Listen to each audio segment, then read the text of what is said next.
Welcome to the last session of the Liberal Arts Illuminated Conference.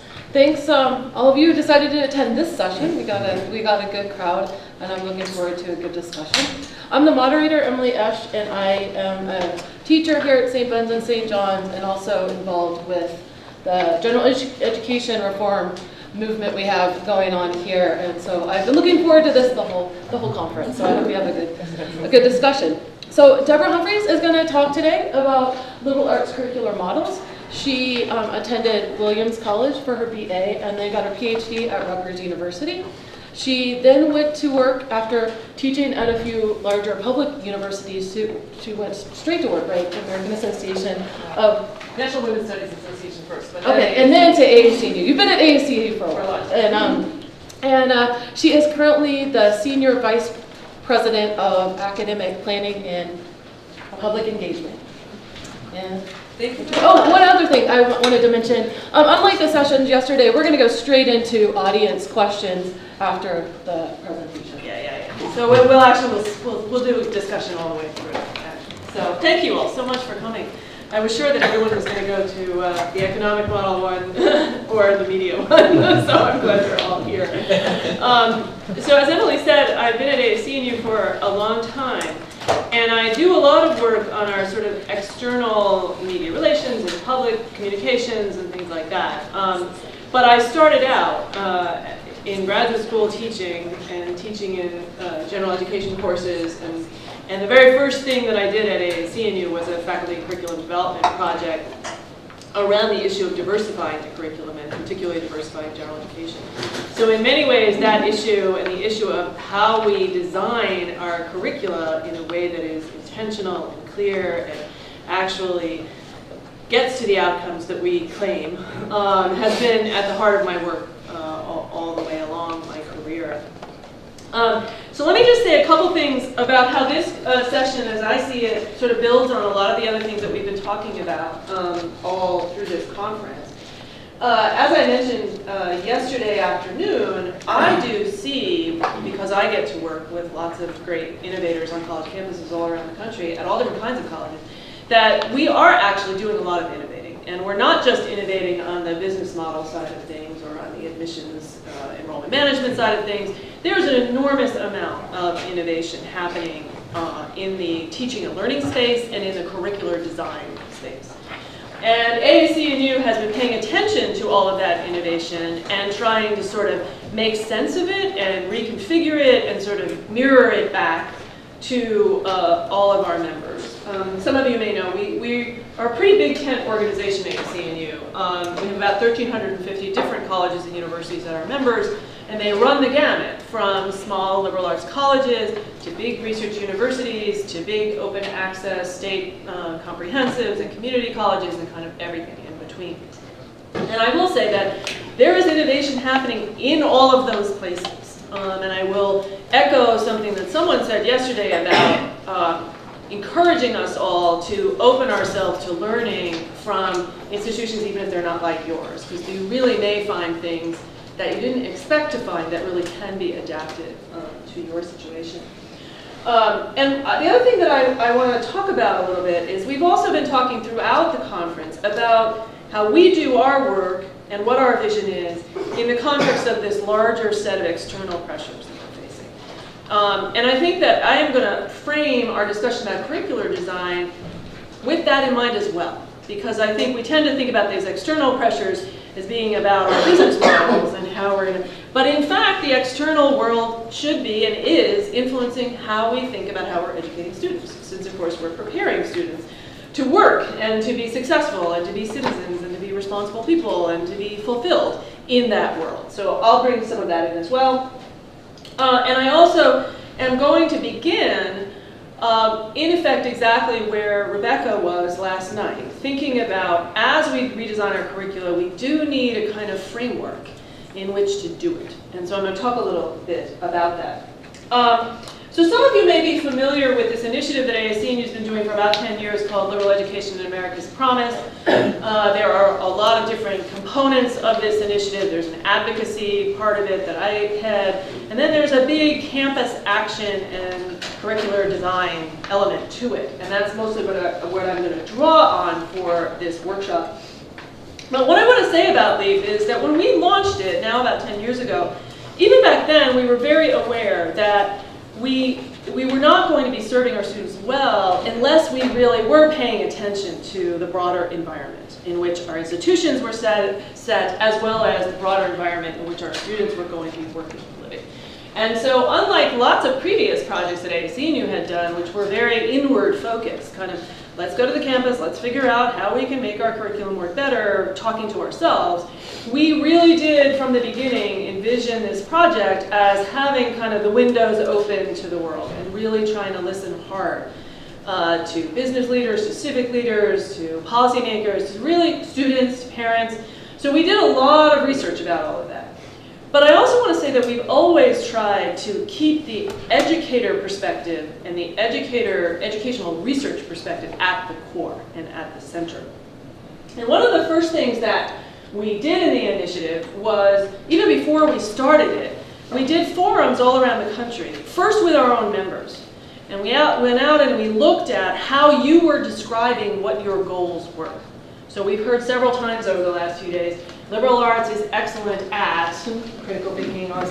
Well, you have all of that in your curriculum. We went out and we researched it and we said, all right, are we all unique snowflakes? Or is there some common stuff that everyone is trying to shoot for, maybe in very different ways, but in terms of how we're articulating what are the most important outcomes?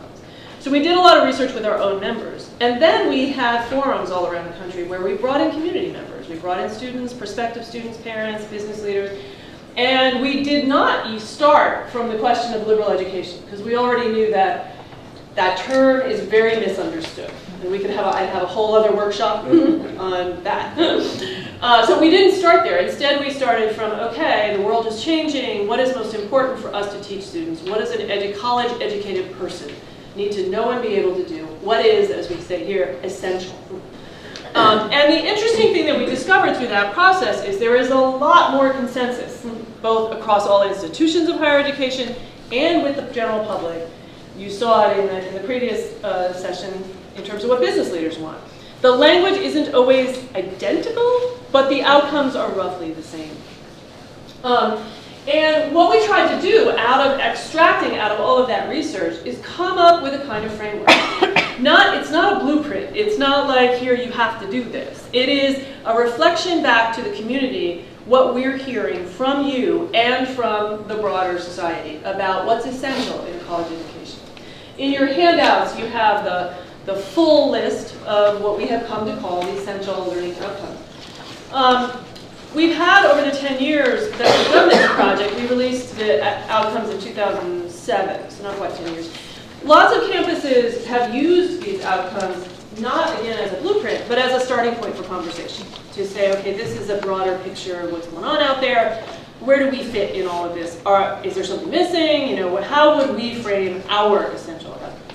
And really the larger point of all of this was just that we felt our curricula, going all the way back to the very first session yesterday morning, was going to be more impactful. We were going to move our students further along that trajectory. Remember that slide at the beginning? We were going to get more students higher up on the outcomes that are most important if we were clear ourselves with where we were headed. And that was really the clarity and the transparency was important primarily for educational reasons, but also for advocacy reasons.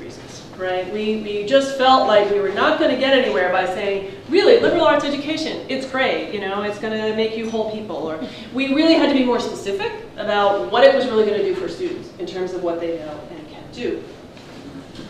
Now, I was thinking last night about Rebecca's talk, and she was quite right that we have to have a good framework to begin this conversation, both about the what, the outcomes we're trying to produce, and the how. Okay.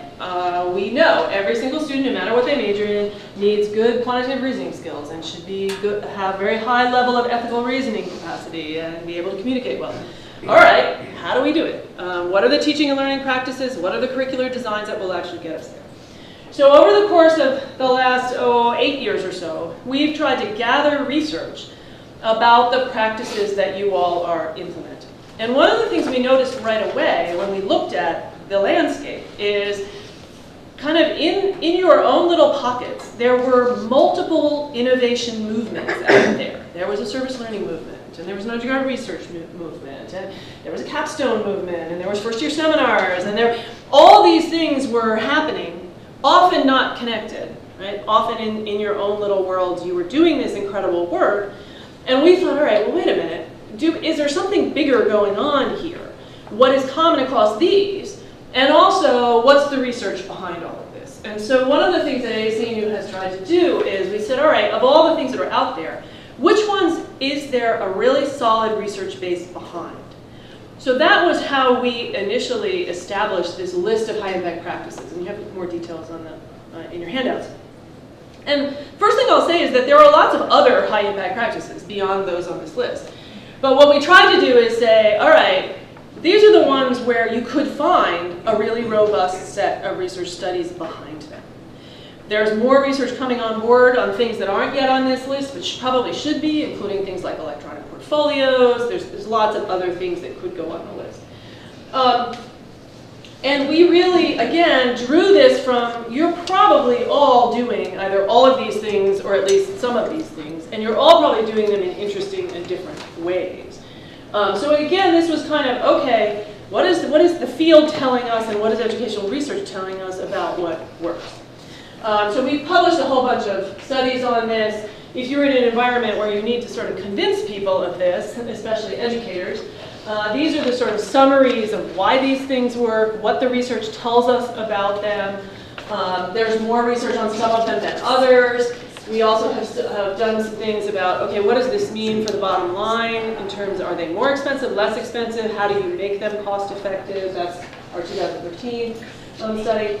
And as Mary pointed out in her session yesterday, these things, there's two elements to the whole discussion about high impact practices that I think you want to lift up and that aren't always lifted up.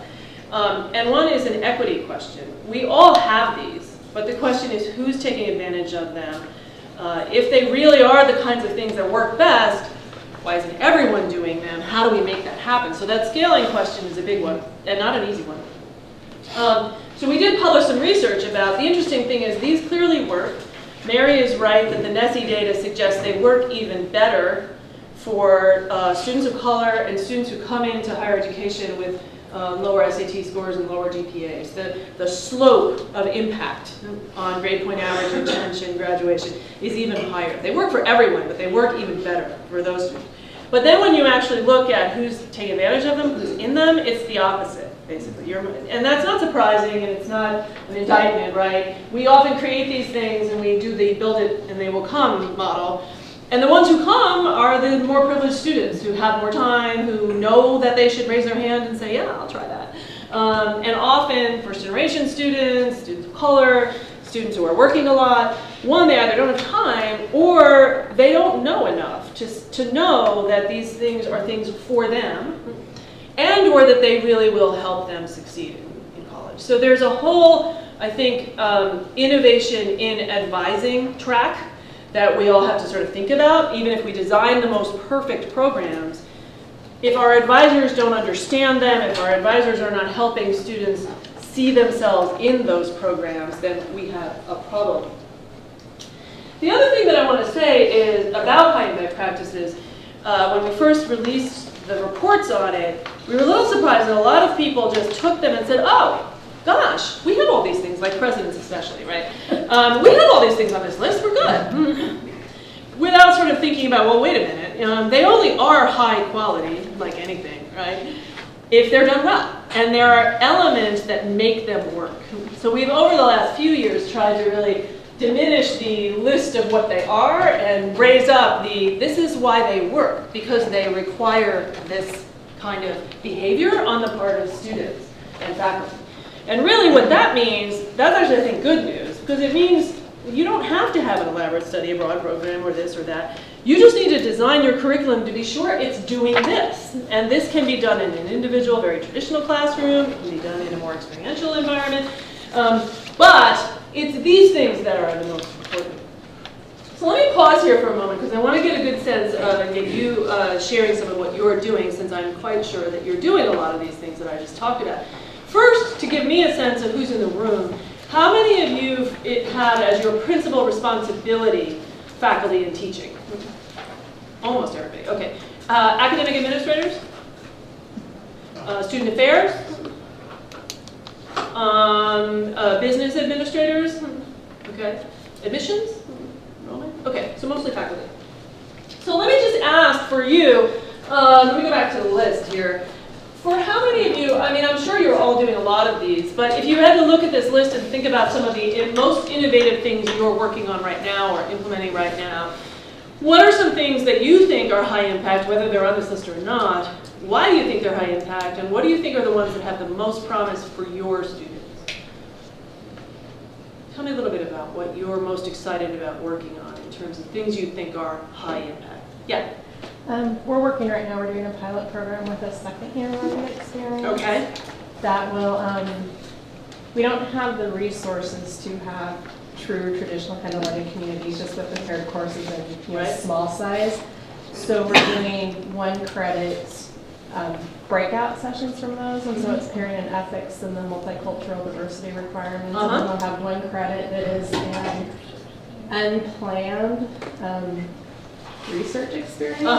And so I'm doing one of those sections this year, and essentially the idea is we don't go in with a syllabus, but we talk to the students, we'll meet once a week, talk about what they're learning in both classes, help lead them through synthesizing the material together, and then they will develop a research project that they'll present kind of like a little fair at the end of the semester. Wonderful. So that's a great example of, these things look like they're discrete things, but in fact you've merged together 2 or 3 of the things that are, that work, right? The learning communities idea, the research idea, lots of things like that. Other examples? Yeah. So I think our study abroad programs are great because we try to keep them really affordable. So they're very close to an on-campus semester. Yep. And completely transformative for our group of students who don't travel at all. Yep. I mean, in general, before they do their study abroad. Yep. We do have issues with fewer men doing them and fewer students of color, though. Interesting. Okay. But that's true of a lot of study abroad. Yes. Yeah. Other ideas, things you have the most sort of excitement and confidence in? Yeah. Well, we do a service learning that's connected with a 3rd-year course that all students must take. Okay. The problem is that we're having students leave after the 4th semester. And so we're considering looking at moving that into either the 1st or 2nd year. Yep. Because students overall seem to be responding to it very positively. Right, so you raise a really important issue in terms of these practices, and that is sort of structuring the curricular pathway for students and thinking really clearly about the developmental path of your students, where they start, where you want them to finish, and where these things come in that both work for business models and majors and all that, but also really work intellectually. And I'll share some ideas later about how ASCNU has been trying to create sort of how do we map that out? How do we help people think about the curriculum as a whole and the scaffolding of experience? I mean, we all know, we've done a lot of focus groups with students too, and I'll share some quotes with you later. We design our curriculum often in a very coherent way. They don't experience it that way, right? Because we do carve, and this is not just we, higher ed, but for at least 100 years or so, we've in the larger society has influenced this, right? We've carved everything up into little bites, and we give them to them in little bites. But really, that's not where we want people to end up. And so they come to us with a sense of learning that is not integrative, right? I mean, for instance, if you ask them about gen ed requirements, and they say, oh, we're going to make you take a history course or a writing course, they'll be like, I already did that. In high school. This is the same thing we're doing in high school. And of course, if it literally is, then we've got a problem. But what they don't understand is, right, they have this view of education as kind of like a basket, right? And we go history, and we go writing, and once I've got it, I'm good, right? Even if I did it 5 years ago and I only did it once. So they don't really understand the sort of capacity building, returning, doing things at a deeper level, all of that. And we have to be a lot more explicit about that. So one of the things that all of this, in effect, is reflected in that NESI. I mean, a lot of the research behind this is the same research that has influenced the NESI study. And a lot of it is pretty simple stuff, you know, amazingly. If you write more, you get better at it. This is a fairly simple concept. And I think time, we talked about that a little bit yesterday, is one of those things we really have to think hard about. Because really a lot of the capacities, what the employers are complaining about, what we say we do well, and we get students from here to here when we really need to get them up here, is about how much time we create for them to do these things. The other thing that I want to say is that there's a lot of focus on these sort of cross-cutting skill capacities rather than knowledge. And I'll talk about that a little bit more. But one of the things that I want to draw attention to in terms of this list, so it's been very powerful, the Essential Learning Outcomes list, in a communications way, partly because it's pretty easy to absorb rather quickly. It's on one page. This helps. Like, it's got a box around it. We actually had these lists in previous reports, and literally they would have text and lots of discussion, and then a couple bullets, and then you go to the next page. And I do think that as a communications thing, literally just putting it all on one page like changed everything because people could absorb it better. The downside, however, is that it's a checklist. It's little bullets. And we never, in our minds, like none of these things are developed in isolation from the others, right? So you don't develop critical thinking skills without knowledge of the thing you're critically thinking about. You don't do it in the abstract, right? You don't learn writing just in general, right? You have to understand something to write, and actually write all the research about writing. You write to understand. There's a whole interconnection between a lot of the things on this list, and I think people forget about that. So I'll come back to that in a moment. So one of the other things that occurs to us as we look at the high impact practices is that at their root, they really are, a lot of them, are really moving to try to frame our curricula closer to the real world problem idea rather than what we have traditionally done. We've always done problem solving, right? There are problem sets in lots of different disciplines, but we frame them differently, right? There are problems where the student knows and we know that we know the answer. There's an answer to the problem, and we are hiding it from them. And their job is to figure out what we're thinking, right?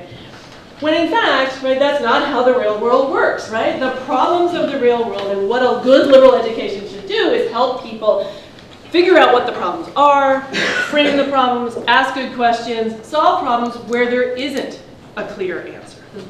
And I think the more we can do that in whatever setting, and you really can do that in any setting, in any kind of course, you can think about the problems a little bit differently.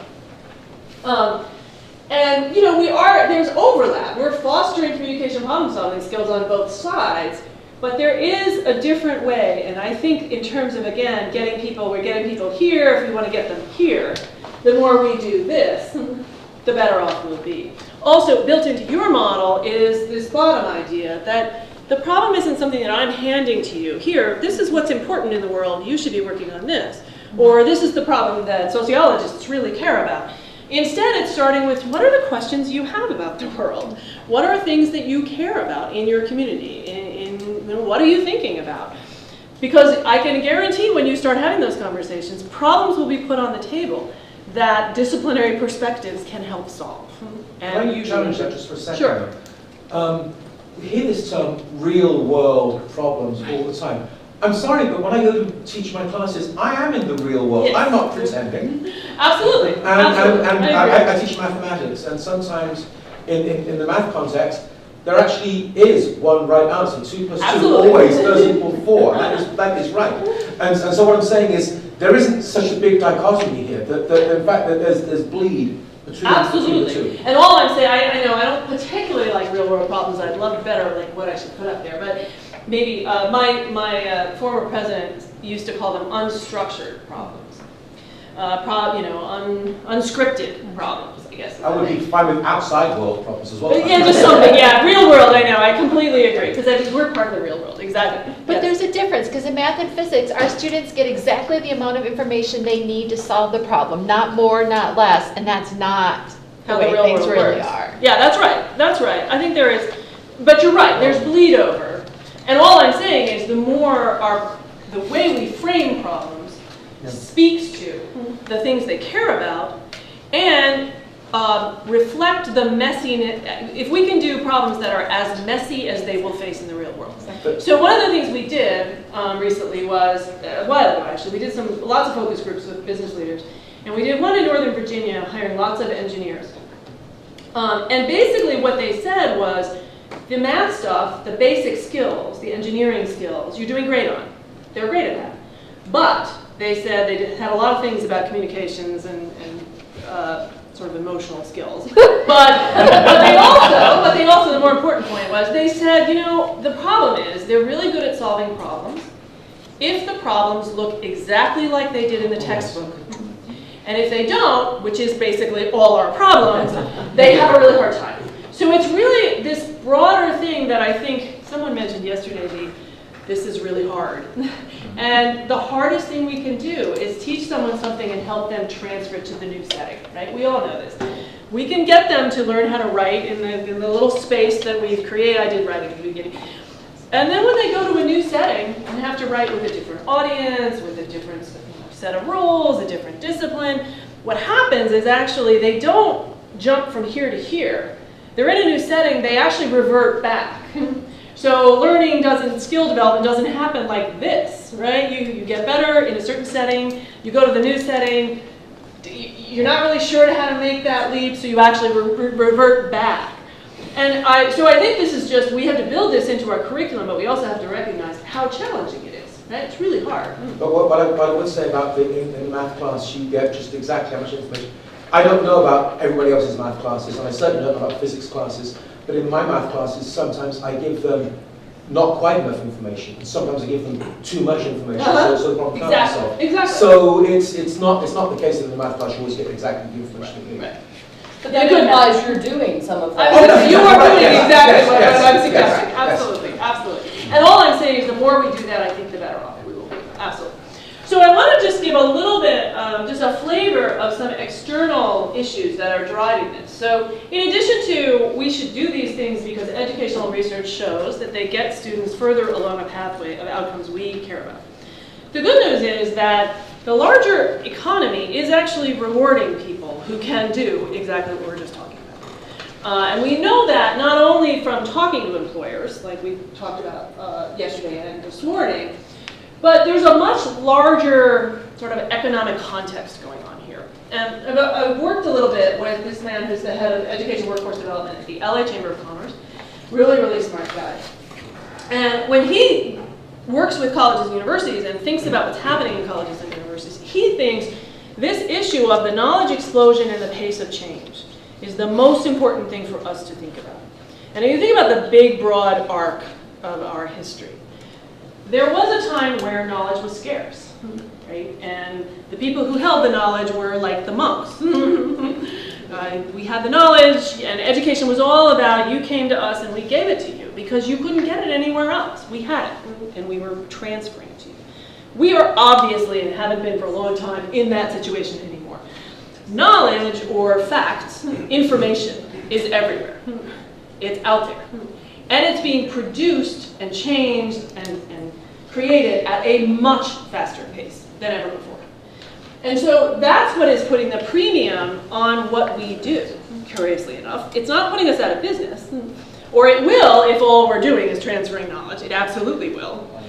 But if instead we're talking about helping you be the one, student, to understand the knowledge, understand what knowledge is important to solve the problem that I have, and what knowledge isn't important, how to evaluate knowledge, and how to keep learning over time. And for that reason, he thinks education from K-12 all the way through higher education should be all about this messy problem-solving sort of approach. The other thing that we know is the impact of technology on the economy is profound. It's been profound in our lives, and it's going to continue to have a huge impact. And we've been very influenced at AAC&U of some economic research, including Frank Levy and Richard Bernane, who are from Harvard and MIT. And they did a recent report a couple years ago called Dancing with Robots. It's very accessible, unusual for economists, and it is online, and you can find the whole thing. And basically what they tried to do was look at the changing nature of the workforce. Who's doing what jobs are growing, what jobs are declining, but not only in terms of job categories, oh, we need more registered nurses, but instead, what's the skill base that's required, and what's the impact of technology and outsourcing, globalization on all of that. And what they basically find is that technology, if a job can be described in a very structured sort of way, and is very scripted, right? If it's got standard operating procedures that you can write down, kind of the jobs that my working class dad used to do, if you can do that, it will eventually go away as a job that human beings do, because machines will do it. And those are even sort of cognitive jobs, if it's got standard operating procedures. But the interesting thing is, lots of things that have to get done in the world and lots of problems that have to get solved are not like that. And they are the kinds of jobs that are the jobs of the future. And increasingly, they actually require, according to them, two main skill sets. Working with new information, understanding it, analyzing it, communicating it, assessing its value in the situation that you're in, communicating it to others, working with new information, and solving complex problems are basically the things that are college-educated jobs. And they are increasing as a share of the economy, and have been at least since about 1980. So what they did was they actually carved up all the jobs in the economy into 5 buckets.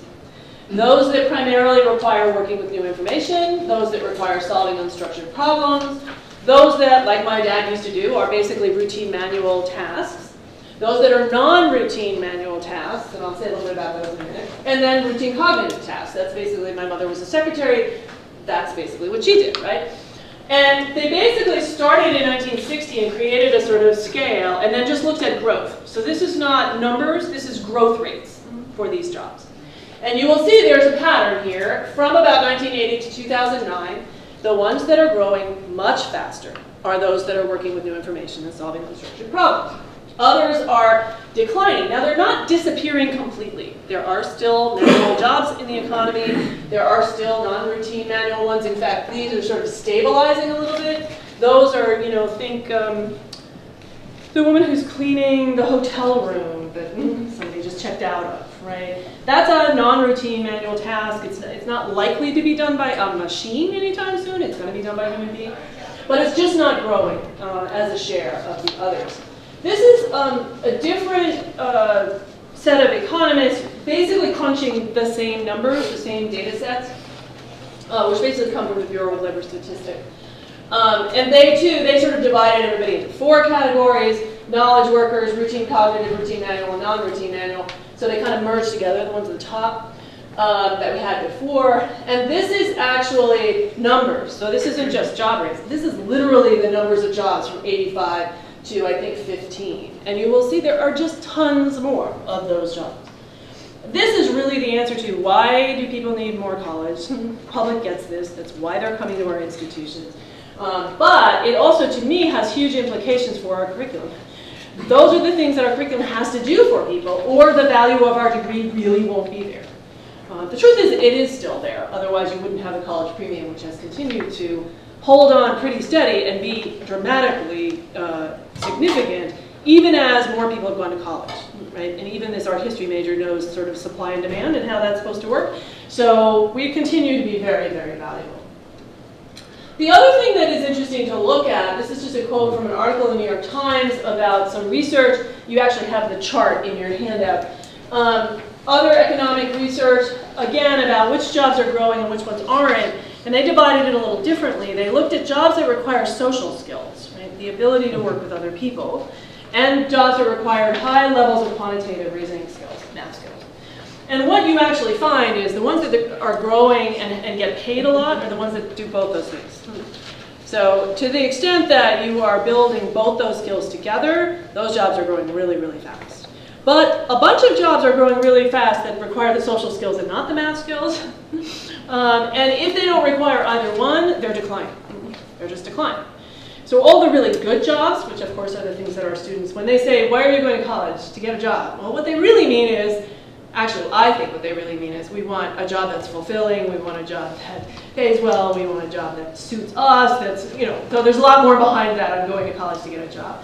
But it matters what the good jobs are that we're educating and designing our curriculum to do. So I'm going to come to curricular models in a minute. I want to just share one or two things and just let you know that this data exists. So ASCNU has done many surveys over the years. We've done focus groups, we've done surveys with students, we've done surveys with employers, we've done surveys with provosts. These are all the employer surveys we've done. The most recent one was released in 2015. All of them are up on our website.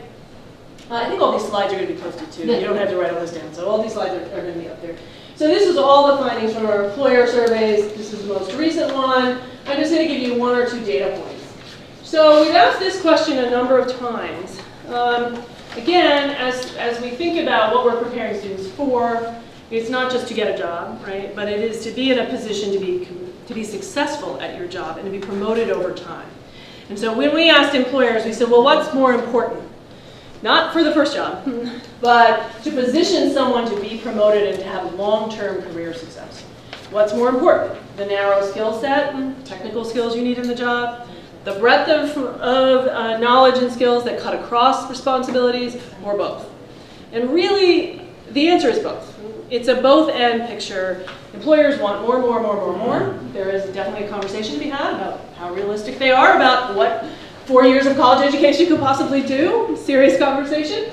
But what they really want is more and more and more. And I will say that over time, this has gotten bigger, and the yellow one has gotten smaller. So the sort of specific technical skills demand is not that important.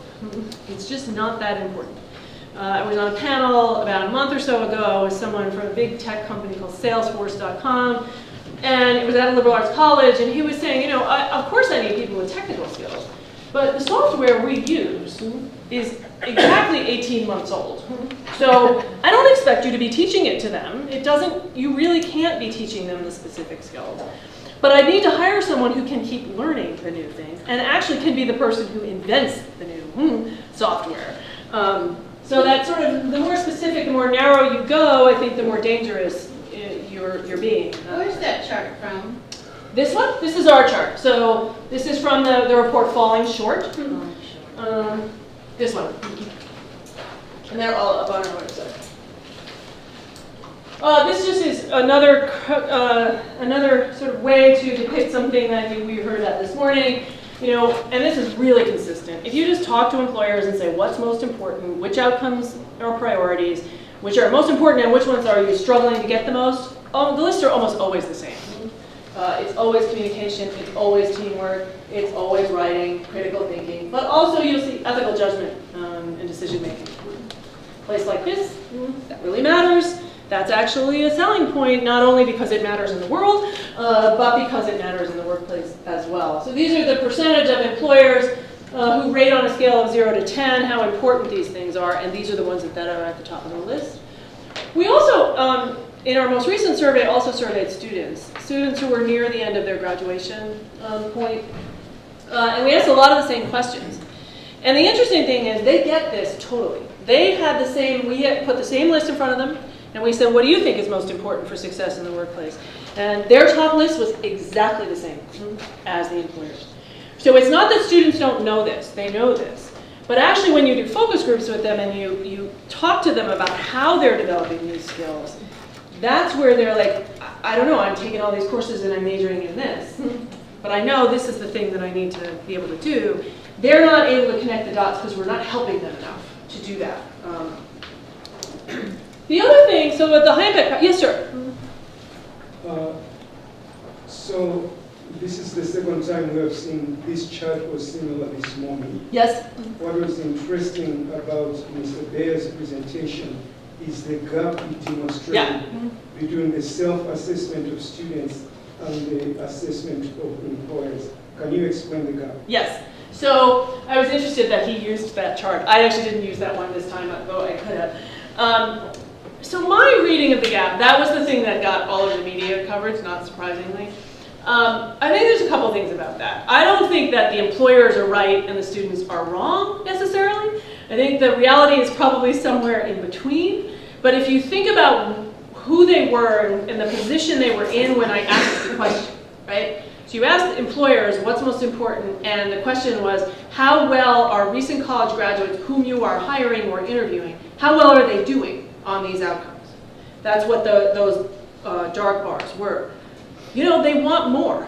The bar is being raised. That doesn't mean we were all doing a fabulous job 10 years ago and now we're doing a crap job. That means the economy is demanding a lot more and their expectations are going up. Now, if you think about when I asked the students, so these were all students who were nearing graduation. So they had worked really hard. They were about to succeed. And we asked them, you know, how well do you think you're prepared on these things? Well, of course they're going to say, yeah, I can do that. I didn't find that actually all that disturbing or even all that surprising. I mean, I think that, you know, they will go out in the world and they will have a rude awakening because maybe they're not as prepared as they think they are. But I'm actually not bothered by the fact that they're confident about some of these things. One of the things that I thought was more interesting, people focused on the gap, right? Of course, they focused on the gap. And there is a gap. I think there is a gap. We know we're getting them from here to here when we need to get them higher. I mean, it's not that we're not doing the right things. I think it's, are we doing it intensively enough? Are we doing it effectively enough? And not just effectively for our best students. I mean, our best students are fantastic and are doing great. It's that question of, are we getting everyone? And are the engineers getting good at the writing? And are the humanities people knowing something about quantitative reasoning? I mean, that's what I think that gap, the more interesting gap is, not the like, oh, well, the employers are just unhappy and our students are in la la land. I mean, I don't really think that's not my conclusion from that. So I sort of took that with a grain of salt. But that did get a lot of coverage. The other thing that was interesting, though, is that the other way to interpret that data is not so much the gap of the two, students, employers, but where things were on the list. And the more disturbing part was some of the things that are really important were at the bottom of the list, with very few saying that we were doing a good enough job. We're not doing a good job, good enough. With very little difference between what students reported and what employers Yeah, the bottom ones are in some ways more interesting. Global learning, I mean, an understanding of the world. Writing's kind of in the middle, but the global stuff, it really like big gaps. So the other thing that we asked about have to do with the high impact practices. And again, I think we should use these because I think they work and they educationally work and there's good research behind them. That's why we should use them, not because employers like them. But we did ask that. And this has to do with, again, you're responding to students' and parents' concerns about whether you're well preparing students for work. And the way we asked it is, well, if you had a candidate, if you're looking at two candidates and one had done this and one hadn't, you know, are you more likely to hire them?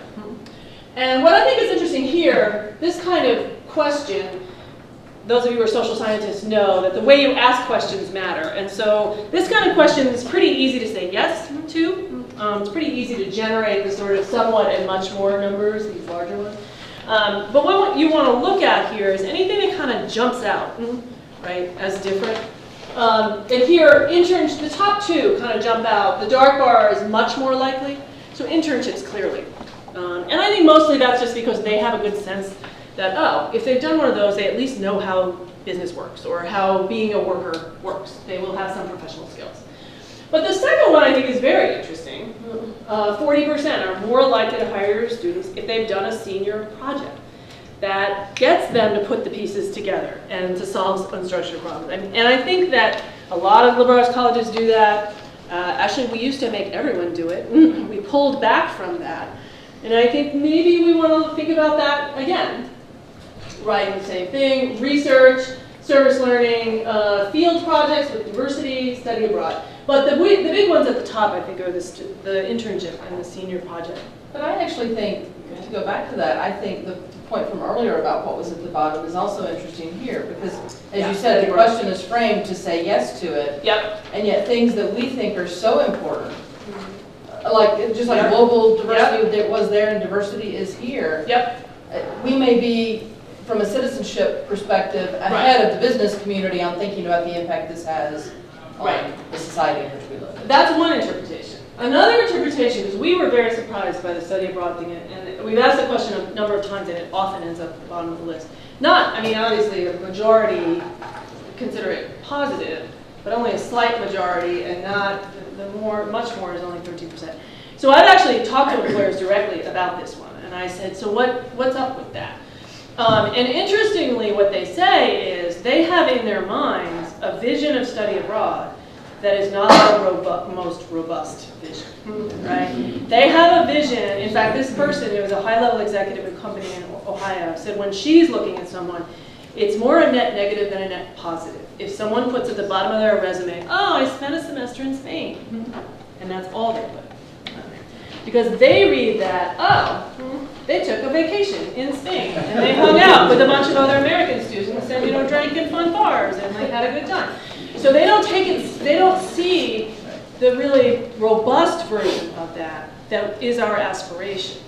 So that again goes back to, are we doing it and are we doing it well? Are we really sure the students understand what they're there for and what they're getting out of it?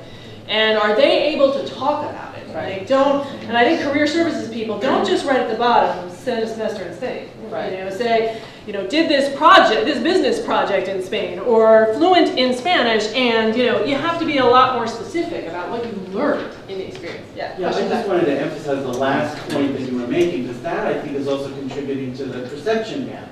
If you don't know, if you put, I was an English major, well, they're going to say, well, okay, so you don't know Okay. anything. But the thing is that they may have had an internship, they certainly did a senior project, those kinds of things. They had a lot of experience writing, but they don't put that on the resume. Exactly. They don't know to go to the interview and say, these are the things that I've done. And Exactly that's right. the problem. I have students coming in and saying, I don't know what to say. I think it applies to many majors, well, how am I going to get a job? What job can I get? Use the employer survey, talk to their parents that way Yep. about the skills. Couldn't agree Get more. them to talk to their parents that way and get them to go to career services and make sure those skills are on their resume. Absolutely. And I think that this one's actually not a heavy lift, but this is some conversations we have to have with students about how they talk about their education and how they don't just list a grade point average and the courses they took. That honestly doesn't matter. What they need to talk about is the experiences they had and what they learned from those experiences. And you're absolutely right. I have a quote that I'll bring in. All I was going to say is that one of our English department learning outcomes is transfer skills at work. And built into a That's sophomore majors only course is a piece that is how do you start How do you building a translate? resume. Exactly. And we haven't got it really solidly in place yet, but it's supposed to be repeated for the seniors as they're working on their thesis project. Yep. So I mean, it's doable, and it's doable for not a lot of investment of time. Absolutely, What you need is exactly. somebody who I think can that's really right. articulate it and put a little bit of the fear of God under the students' say, take this seriously. Unfortunately, we've got one of those. Yeah. And I would urge, don't just make it the responsibility of career services people. I mean, the faculty in the disciplines, it's a tiny little bit of time, not a huge amount. Like, just pause at some point in that research course to talk about what research skills mean and what you are developing in that research project in the way of the skills that you have. So, quality matters in both the design and the implementation. So we did some student focus groups about a year and a half ago.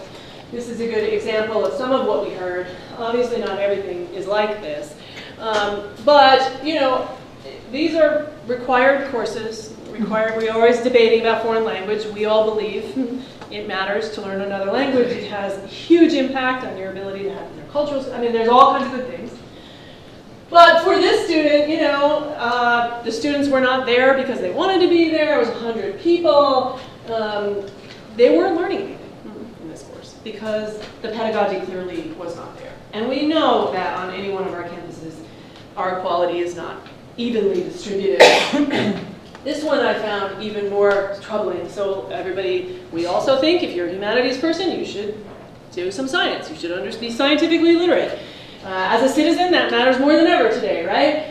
So this person was forced into taking science courses. I'm not, as she put it, I'm not good with math or science, so already embedded in that is a problem. Growth mindset versus fixed mindset. But also then you get to the point where she didn't really have to do anything in the course.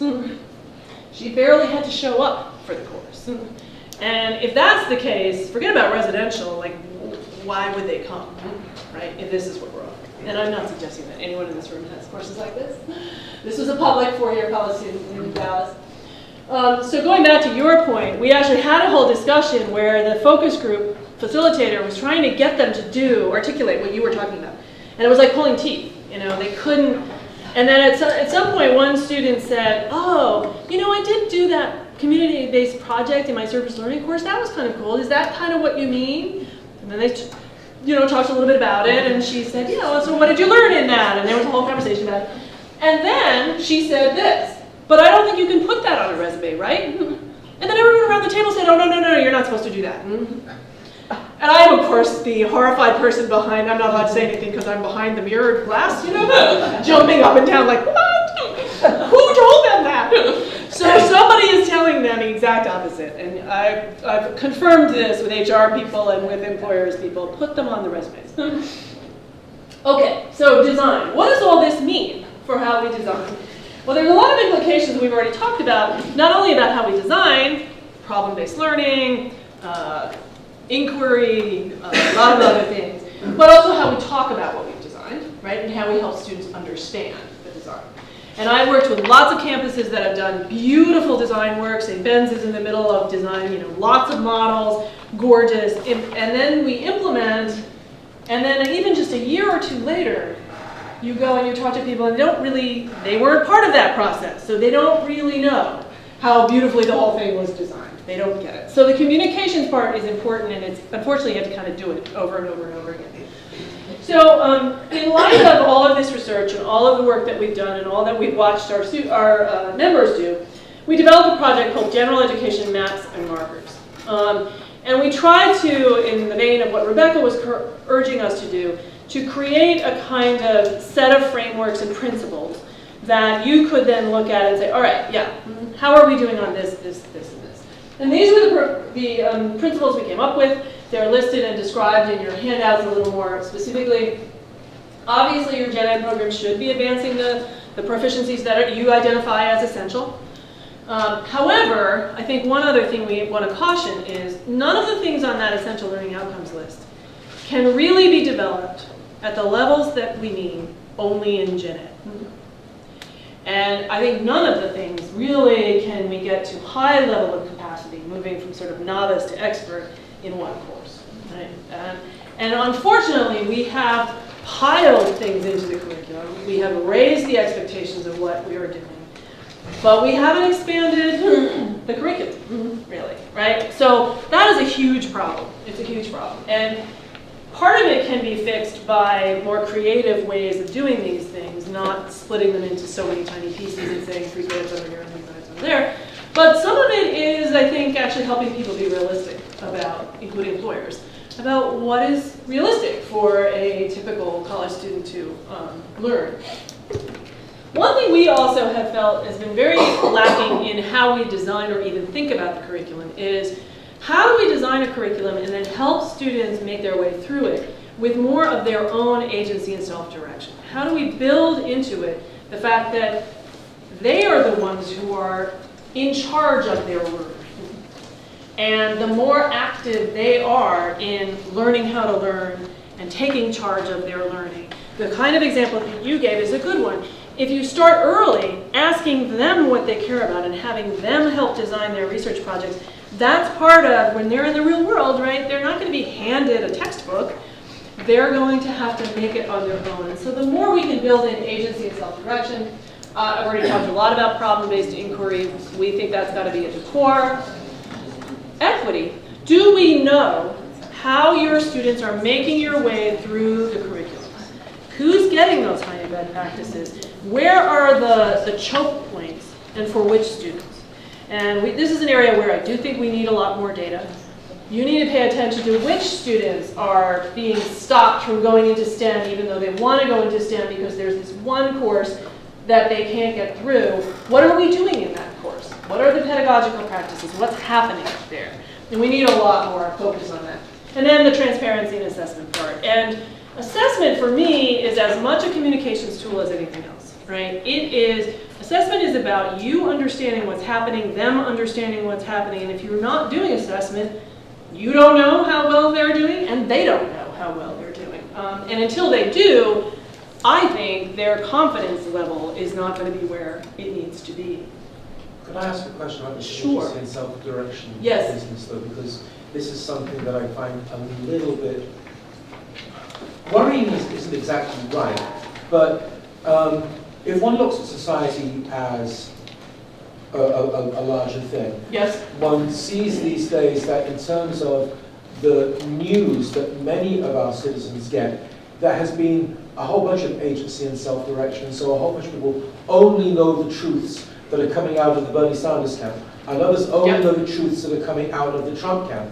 And in my lifetime, when there were far fewer, more sort of, less self-directed news feeds, the population got a broader sense of what was going on. Absolutely. And too much self-direction can, Yes.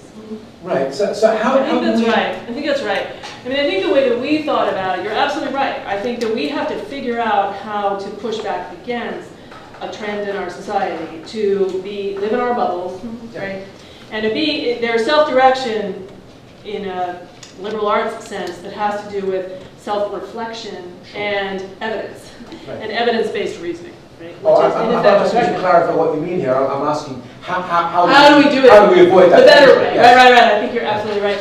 I don't know. I mean, I think obviously, the good news is if we don't do it, no one else is going to do it. I mean, literally, we are the only laboratory where people are put in a room and forced, in some ways, to consider alternative points of view and to take seriously the perspectives of others. But we're getting the product of the public school system. Yes. Yes. K through 12 education, where it is students are robotized, you know. Yeah. So No, we can start all over. you're absolutely right. Although I don't think that. I mean, we have to do it. You know, we have to take the ones we have. Yes. Yeah, I have some issues with this entitlement generation, because I've heard over and over again, basically, that we don't need professors or teachers anymore. We need coaches. And what I hear is administrators saying, well, you know, you don't have to have an education in anything anymore. You just have to learn how to be a life coach to these students so they be self-directed. And with the entitled students that we have, and knowing that the brain, especially in terms of ethics and morality, does not develop until they're 24 or 25 years old, I'm worried that we're raising a bunch of kids that aren't going to eat their spinach and broccoli because they know that I'm empowered to tell you what I want to eat, and it isn't math, or it isn't art, or it isn't literature. Why the hell do I have to read this unless you make it relevant? And I understand, you know, it's about them. I get that. But sometimes what they think is about them is a very limited picture. Absolutely. I couldn't agree more. And I think that the public skepticism is not just public skepticism about institutions or about higher education. It's a general public skepticism about expertise.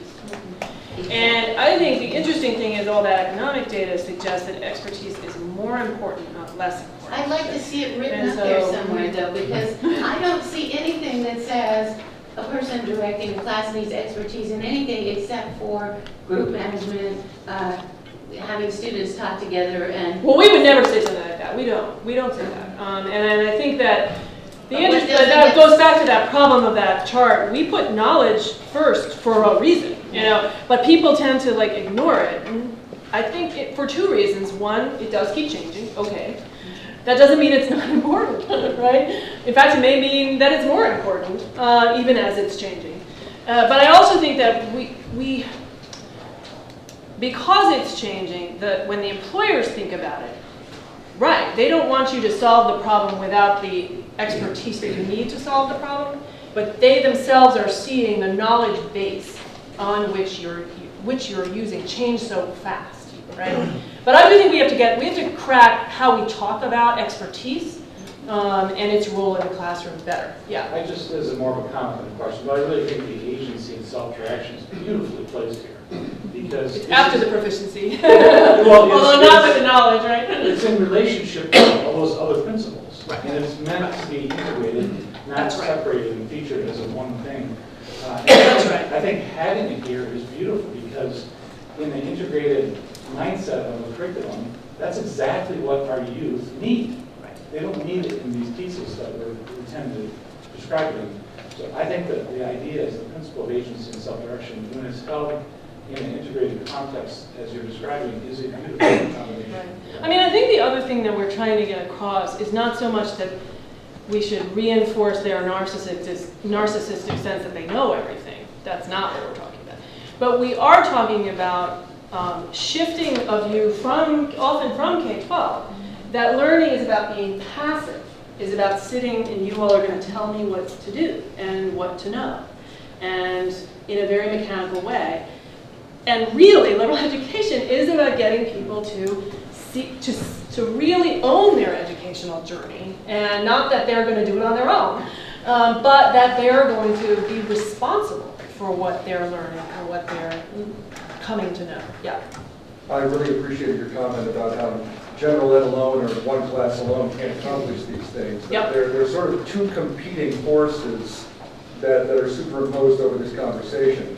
One is often, particularly in small tuition-driven institutions, administrations that say we have to shrink the general education curriculum. And we need to do these things. And, you know, this doesn't just happen in gen ed. So let's shrink it down and let it happen in other places. But then you also have faculty who are thinking about the human resource implications of shrinking gen ed, and so they entrench, and they don't want to change. So do you have any thoughts on how we can break free of those two competing Or forces? vice versa, because if it grows, then it takes away from your discipline. Yeah. Right.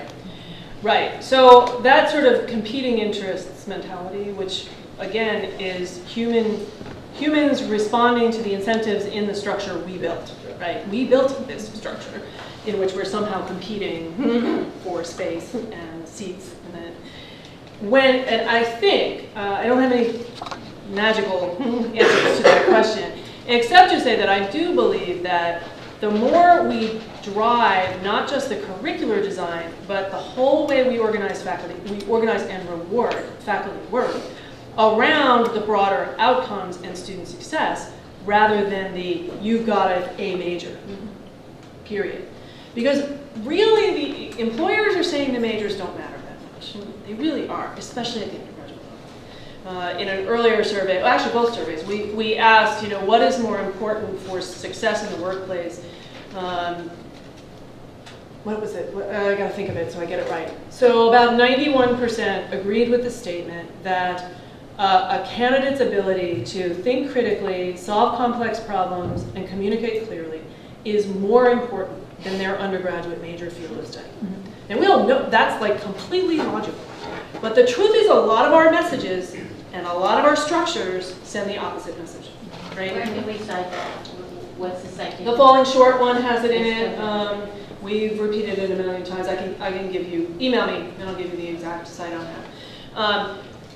I think we're not going to, those of us who care about general education are not going to win this war by just fighting it out against the majors, right? It has to be an integrative discussion as well as an integrative curriculum.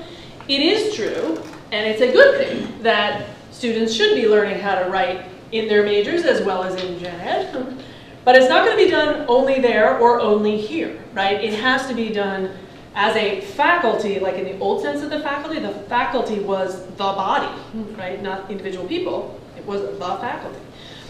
It's hard to work as a faculty if you've got incentives breaking you apart. So that's really, I wish there were more administrators in this room. The administrative structures have to reward and not pit one against another. So I have some examples. Let me keep going because I'll come back to that. So the transparency and assessment one. we do have to talk with our students and help our students understand everything we've been talking about a lot more. And the truth is, the way we've done Gen Ed in particular in the past sent the complete opposite message of the need for integrated problem solving. So this is just one example.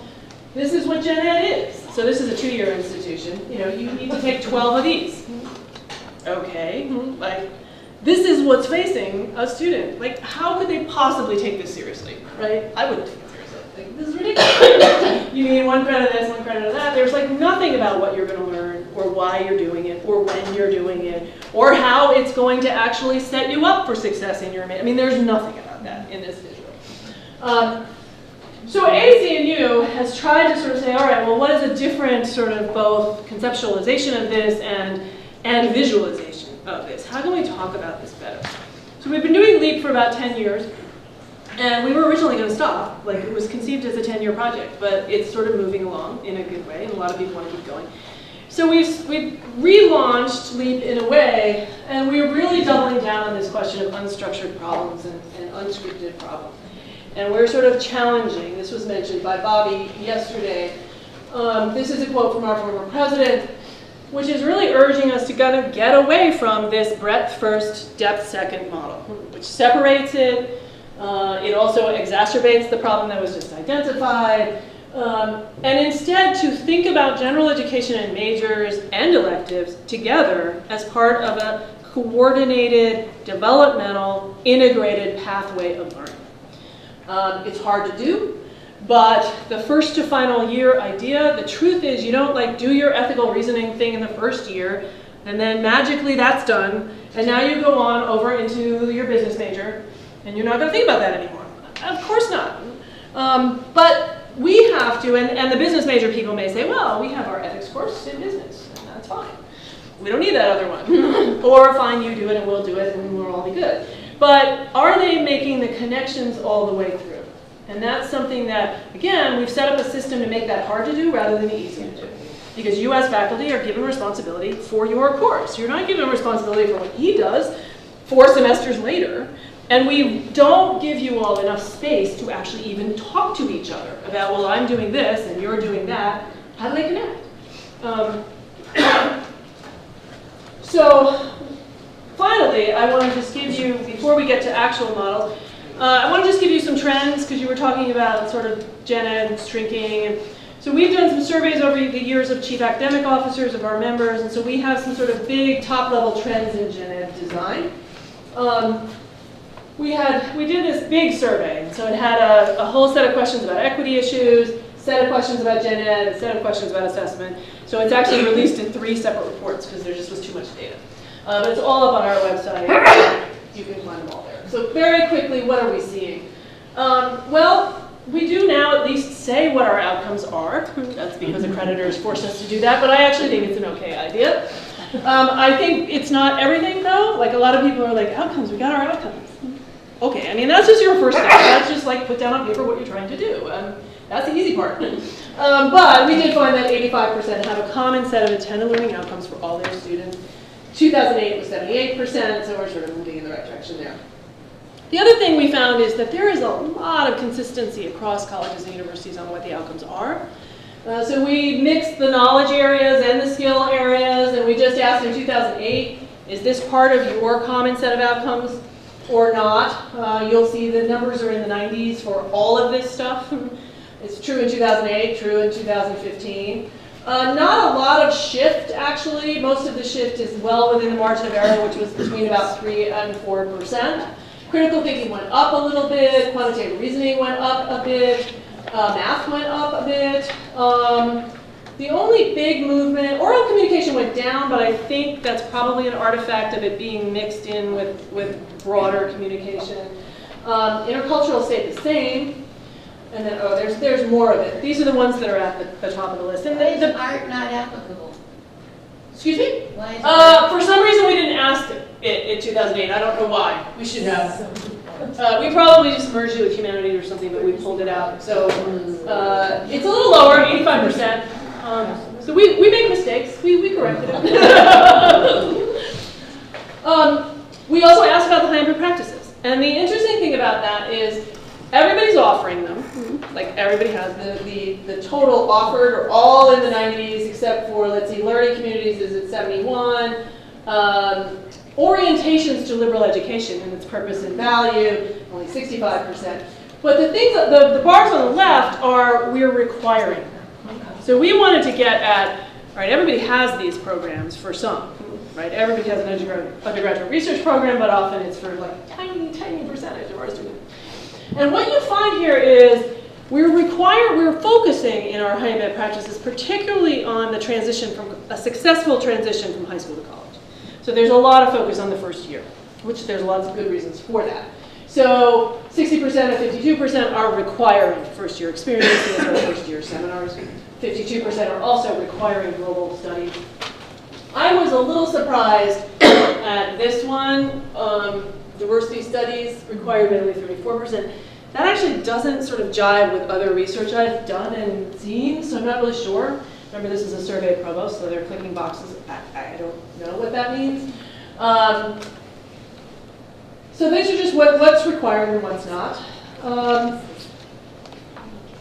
Because we've talked so much about projects and applied learning projects, we did ask, is that something that you are requiring of everyone? And about 23% have somewhere in the curriculum, this isn't just Gen Ed, but somewhere in the curriculum, students are required to do some kind of applied learning project. And 50, it's required of some students, which probably means in some programs it's required, but not all programs. You were talking about the sort of overall shift in mean and median of the number of credits. And actually it hasn't changed all that much from 2008 to 2015. So this is bachelor's degree granting. Basically, the big bars, everybody's within the range of 31 to 50 credits, or about 58% are in that range. The mean went from 46.6 to 44.6, so it went down slightly. The median from 44 to 42 credits. Yeah. It's only anecdotal, but there have been a lot of pressures very recently on schools to drop the graduation credits from 128 to 120. Absolutely. Yep. And a lot of so where's that coming from, right? Some of it's going to come from Gen Ed. Yep. Yep.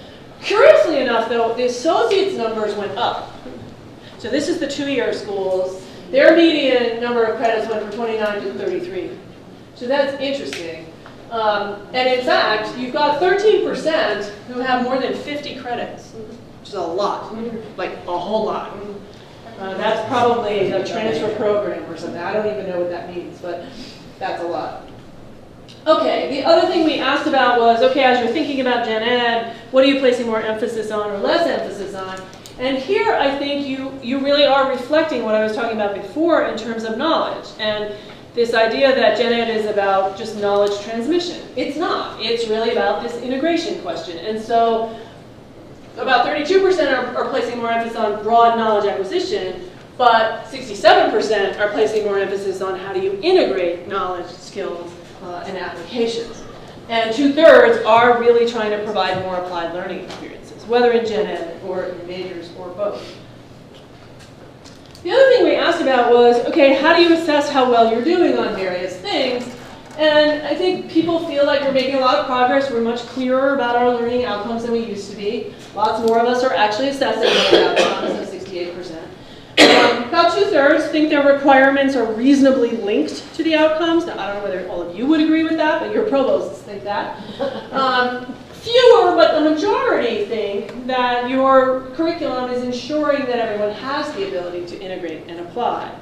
Now, again, I didn't say at what level, so whether we're getting them to the right level. So these are the things I would say that we, self-assessing, feel like we're on the right track, we're doing pretty well on this.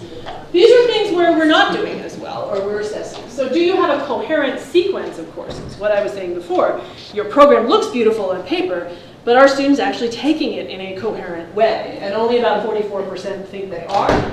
There's obviously a big trend, it's a bigger trend in 2-year institutions than 4-year institutions, to get much more structured about Gen Ed and have way fewer choices and make it an actual structured pathway. Only about 29% are placing some more emphasis or would describe their Gen Ed program that way. Which is in complete opposition to what the previous speaker was suggesting we should be doing, right? In what way? That we should be making programs easier for people to drop in and drop out of and... Yeah, I mean, yes. I mean, I don't think educationally that will work very well. At least, I think one of the challenges of what he was talking about and the whole unbundling thing, learning skills in that way works great. Like everyone, all of us could go do that. But that's because we're starting from a floor of educational skills and capacities that's much, much higher. And the idea that the typical student, especially the student who needs developmental education coming in, is going to learn to get to the higher order skills that the employers want by just going out online and learning coding. So it just, there's no, that just does not align with what we know about how people learn. It just doesn't. Anyway, okay. Final thing, we actually asked about sort of in your gen ed program, do you have these things? You have global courses, first year seminars about 2/3, about 60% have designated diversity courses. Lots of interdisciplinary, but roughly 55%, 46% on service learning, civic engagement, and all of these, with the exception of experiential learning, which stayed the same, all of them from 2008 to 2015 have gone up. So we continue to try to incorporate these kinds of things into our gen ed programs. Now, what are the models? Okay, so I know you all are working on models, and everyone always asks me, so tell me what the best model is. Well, obviously, there is no one best model. You all know that. You have to figure out who your students are, what your curriculum is, and how your models work. But what we tried to do, this is a very tough question to figure out how to ask, you could choose more than one. So we said, what characterizes the design elements in your model? Do you have a distribution model, meaning do you have choice where you choose from categories, right? Still, 3/4 of us still have some version of that. We give them choices. Okay, fine. Do you have capstones in the major? 2/3 do. Do you have capstones in gen ed? About 26% do. Do you have what's a common intellectual experience? That's more common at liberal arts colleges than not. 41% do. Some people are organizing their gen ed curriculum via sort of themes or pathways that are about sort of topics, sustainability, health, water, justice, etc. About 42% have some kind of thematic required kinds of courses. A traditional core curriculum, I don't know how people are interpreting that, right? So I asked the question, but I don't really define it. So about 44% say they have core curriculum. 46% have upper level requirements. We think that's a good thing because we do think that gen ed really should be kind of intertwined with the major, and that only happens if you actually require students to do it at the upper level. So that too is an element of this. Now, so we tried to capture, or what does that mean when Scott Jasek calls me and says, all right, so what is the common way of doing gen ed? And the way that I've interpreted it is we basically have a kind of both and blended model. Everybody still has distribution, or mostly. But this green bar back in 2008 and in 2015 are the ones that have distribution plus, like distribution plus some other way of bringing the pieces together, basically. About 15% in 2008 had a distribution model only.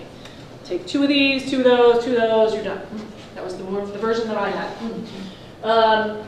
And 2/3 had distribution plus something else. So think, yes, we still have categories, you have to take a few courses in each of these, but everybody's going to take a first year seminar, or everyone's going to do a first year seminar and a senior capstone. In between, you've got some choice, right?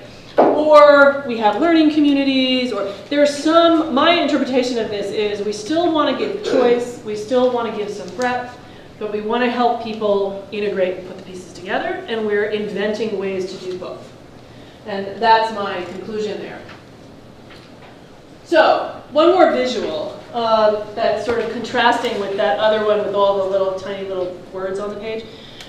So we have a publication called General Education Transformed that we released last year. And this was Paul Gaskin's attempt to try to capture where we're getting to. And I like it because it does a couple things. It recognizes, which everyone at a liberal arts college knows, that you learn more than just what you're doing in the classroom. You're learning from all these experiences, work, co-curricular, student leadership, all these other things. And that the gen ed and the major need to be coming together to advance these learning outcomes. And that the idea of a liberal education is the sum total of all of these things. It's not just gen ed, it's not just a major in the liberal arts and sciences, it's how all these things are feeding together. So this is just a visual that I like. So, how do we do all of this? Sometimes I do think collaborative must better. Everyone in this room has probably been on a committee where you have wanted to say this, right? You've been in a meeting thinking, right, I have to collaborate. It would go so much faster if that one just wasn't in the room. But obviously, none of this works. If all these things are going to come together, none of it works if we don't collaborate a lot more across our divisions. We all know that. But we also know it's hard. It really is hard. It's one thing to say, oh, we all have to collaborate. That's easy, Deborah. So I want to end with a couple of design models. So this is one that ASCNU put together, and in effect what we did was we cherry-picked great examples from our members and we merged them together. So there's no campus that actually has this, but a lot of campuses have elements of this. And we thought, all right, well, let's put together some really good things that are happening on different campuses and actually see what the spectrum would look like.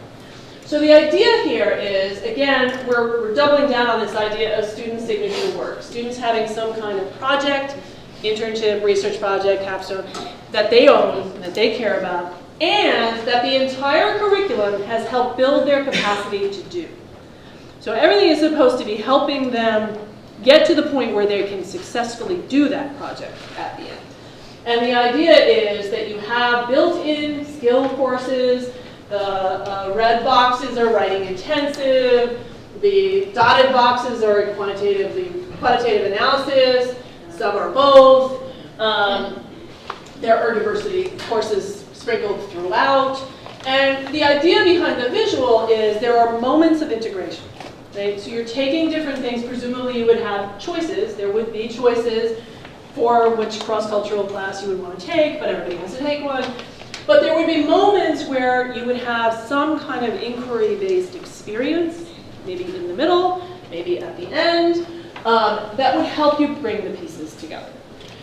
So this is sort of a hybrid. It's based on some actual models that people have. One thing I also really like about this model, and this is true, it's a state university in New England, they have these kinds of thematic cluster courses. These are the ones that they might be organized around themes, sustainability or justice or whatever. And they are doing some of that breadth, but they're helping students make those choices based on things they care about.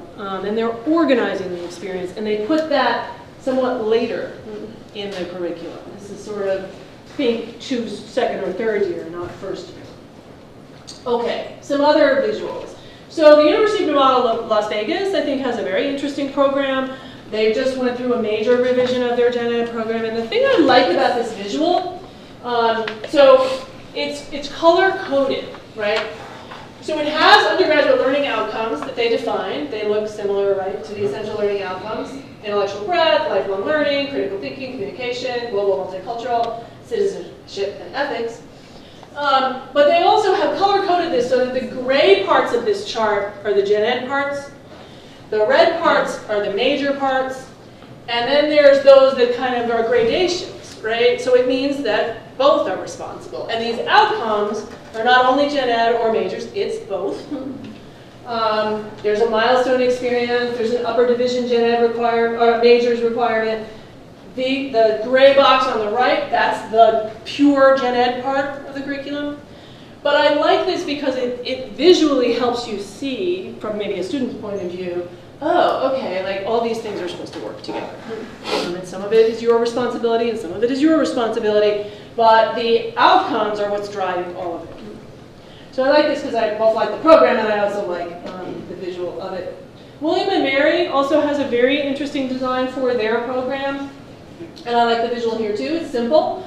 There's electives, there's majors, but this thing they call the college curriculum, which is their, like, let's not call it gen ed, let's call it something else. If anybody has really good language on that, let me know. We all know general education is the worst possible label for something that matters so much. But somehow we haven't come up with anything better.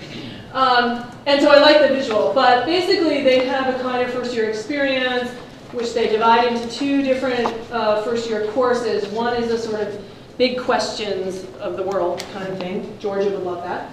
And ways of knowing, you know, how the disciplines approach ways of knowing. And then the second semester is continuation of the first-year experience. It's a disciplinary methods, writing and research kind of course. And I think you go into it, you know, if you're thinking about social sciences, you do this version. If you're thinking about humanities, you do this version. But then in the middle, you have some 200 level courses. There's 12 credits.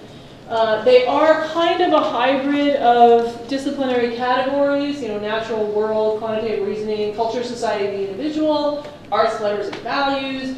And they're really focused on disciplinary approaches to problem solving. So this is kind of second generation disciplinary ways of knowing version of Gen Ed. There is a 300 level intercultural global diversity course, or I think it's 2 courses actually. And then there's a capstone, and the capstone is in the major, but it's supposed to be designed to help build on and draw the pieces together from the Gen Ed program. They also have done a lot of work on a question that a lot of people have, which is how do we deal with transfer students? Like how do we bring people in the middle, and what do we do about AP credits, which is a big, I think, challenge for Gen Ed. So finally, there's some resources that AAC&U has to help with all of this. The best-selling book we have ever produced is the top one, Why Do I Have to Take This Course? And it's a little, like, I think, pretty accessible booklet that you can buy in bulk and give out to students, and it tries to explain why do we have Gen Ed? I mean, why are we making you take all of these courses? We did a one also for high school students called What Will I Learn in College? Like, what are they going to expect of me in college? We also have, for those of you who really want to drive home you are getting a liberal education, not just a good education. We have a little brochure called What is a Liberal Education and Why is it important to your future? And we sell it in packs of 500. Lots of people use that for sort of freshman orientation kinds of things. And then these are our 2 most recent resources on general education that kind of lays out in more detail and more eloquently than I just did those principles, why we have them, why we think they're useful, and then Paul Gaston's thing on Gen Ed Transformed, which goes into a lot more detail about how do you actually do the design process. That's a little bit more there. And I will end with my email. I'm happy to answer questions. I'm happy to provide any of the charts we've got or any of the studies we've done. Or any of the sources. We have time for like 1 or 2 questions. Yeah. I'm wondering if you could go back to the chart, the purple bar chart that's showing the focus areas. Yeah. This one? Or the one? This one? No, I think before that. This, wait a minute. That one? It was the one that where you listed the content areas, the focus areas. Oh, yeah, this one. But there was a bar chart with that. It was right before the one back. Oh, with the employers? Yes, Okay, sorry. I think. Yeah, the bar chart was Anyway, yeah. That one? Yes, That one? that one. Okay. Okay. Yeah. So my comment really isn't on this chart so much as it is, I've been here for 2 days about liberal arts and I've not heard anything about arts in here until now, laughing at the fact that it wasn't asked in the question. In 2008, yeah, About that's it. true. And my point is that in every single one of these, the arts afford students the place to apply what they're learning in all of those topical areas. Yeah, And I think that's true. And there's a lot of discussion about creativity and innovation. And you the question is, can how do you have do these great that? charts and visuals without a background in art. And I think Yep. liberal arts It's gets a true. bad rap because art has been poo-pooed Totally. and pushed aside for the STEM where it should be STEAM. Yep. Right? It should Absolutely. I The completely A agree. should Yeah. still be in there. And so I so much appreciate this conference and looking at how all of this comes together. Yep. And how it really does need to be a balanced approach and a whole person approach to how students learn. Missing out on arts, I mean, from 3rd grade on, students in public schools are not getting arts. I know, it's getting worse instead of better. I And we agree. wonder why they're not prepared for college. Their brains are not being taught in a full-mannered way. Yeah. Absolutely. And so it just makes our job harder and harder the further up the ladder. And if you think go. about how information and data, the way we're getting it is in a visual form, right? So the better people are at a visual vocabulary, and having that Conceptual vocabulary, understanding. the better they're going to be prepared for that and to do better, right? Yes, final question. I completely get the emphasis on what employers want and transferable skills. I think that's fantastic, and that's what students say they want when they come to college, so that's vital. I was hoping, in general, at the conference to get a little more language of kind of the lifelong learning, improving your intellectual capacity as a human being, Right. not necessarily as a worker or a producer. And that's, that's what I'm most interested in, but it's not what students are most interested in. So I'm wondering if AACU has any language about kind of personal development. Yes, I think we do. I think that Michael Roth's book is also particularly good on that front. Two things. I think our original LEAP report called College Learning for the New Global Century has a lot of better rhetoric in it. It's longer. That's all up on our website. It was 2007, College Learning for the New Global Century. That has better rhetoric in it. And I would say that, where else? I'm thinking of another place. Oh, so the other thing that we've been trying to do, I will say that a lot more commentators, presidents, but you all, lots of other people, are now really, partly because of the gross attacks on liberal arts that have gotten so egregious and kind of insane. The good part about that is people are now like writing and pushing back. And about a year ago, I launched a new email thing that we do called the Liberal Education News Watch, where just every week, my assistant and I read a bazillion blogs and articles and try to uncover 5 that you may not have seen in your local paper, but that are good and that provide the kind of language that makes the case on all of these subjects. A lot of them are about the employer stuff, but a lot of them are also trying to do it in this better way. And so we send out an email every Friday morning with just 5 articles, just headline, link, headline, link. So if you want to sign up for that, just go to acnu.org and you can sign up and get it. And more importantly, write an op-ed for me and send it to me, and then we'll put you in there. Thank you all very much.